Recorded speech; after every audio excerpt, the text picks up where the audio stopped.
Halo, Assalamualaikum warahmatullahi wabarakatuh. Salam sejahtera buat kita semua.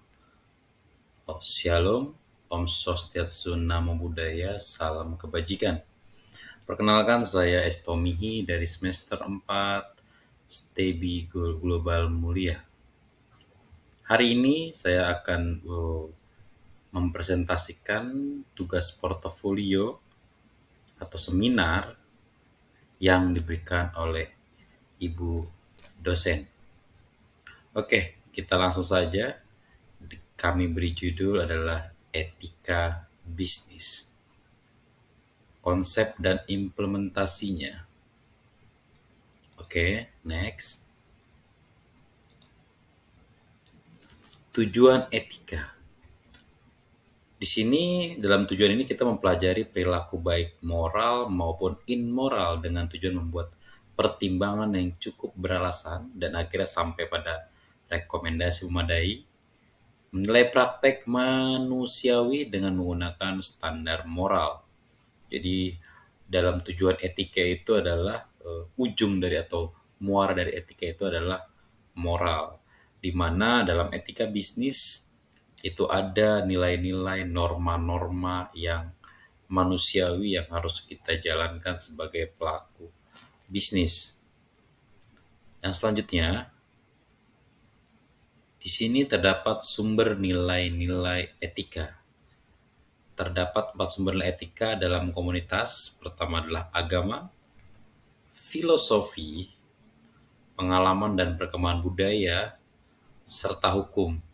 Nah, untuk sosial mungkin masuk ke dalam perkembangan budaya. Oke, next. Yang selanjutnya, bagaimana cara kita implementasikan etika bisnis dalam kegiatan bisnis kita sehari-hari? Ketika bekerja sebagai karyawan, maka kita kenal istilah etika kerja. Ketika bekerja sebagai profesional, maka ada istilah etika profesi. Ketika sebagai seorang pembisnis, maka ada etika bisnis. Ketika sebagai seorang investor, nah ini menarik nih, maka bergayalah dengan mengedepankan etika investasi. Oke, next. Etika bisnis Islam. Islam sangat menaruh perhatian kepada etika. Bahkan dalam Islam, adab di atas adalah ilmu. Ada satu surat dalam Al-Quran tentang adab, yaitu surat Al-Hujarat. Penting bagi seorang muslim memperhatikan adab ini. Nanti mungkin bisa lihat suratnya sendiri secara komprehensif ya. Oke, next. Apa sih kesimpulannya? Oke. Di sini kita terangkan tentang kesimpulan. Etika dalam bisnis diperlukan sebagai kontrol akan kebijakan demi kepentingan perusahaan itu sendiri. Jadi moralitas dalam berbisnis atau etika dalam berbisnis ini memiliki kepentingan untuk si perusahaan itu sendiri dalam hal controlling. Bisnis dalam perspektif Islam tidak sekedar mencari keuntungan semata, namun juga mempertimbangkan dampak positif terhadap pihak yang terkait dengan perusahaan tersebut. Oke, good. Sebagai pelaku bisnis, kita tidak saja mempelajari keterampilan berbisnis, namun juga perlu memahami etika bisnis sehingga bisnis yang dijalankan selain mendapatkan keuntungan juga bermanfaat bagi sekitar dan mengundang keberkahan Allah Subhanahu wa taala.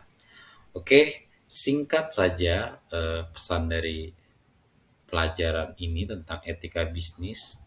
Mudah-mudahan dapat membantu buat teman-teman dalam berperilaku, bermoral, baik dalam agama, filosofi, perkembangan budaya, dan yang lain dan seterusnya.